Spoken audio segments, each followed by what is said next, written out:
And welcome back to our channel. So today in this video we are going to discuss about how to use Edit or Meta's video editor to make reels quickly. So without wasting much of our time, let's get straight into the video.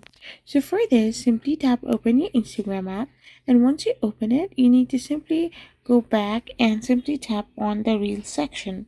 So once you are in the Reels section, you need to simply select the content that you want to post and tap on the edit video option.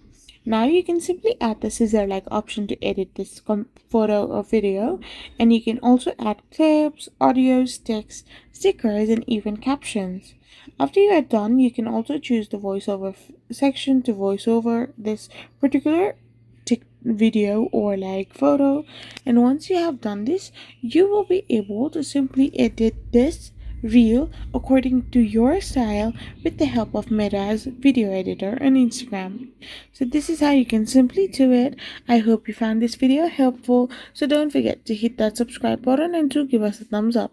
We will be back again with more informative videos. Thank you for watching and stay tuned for our next video.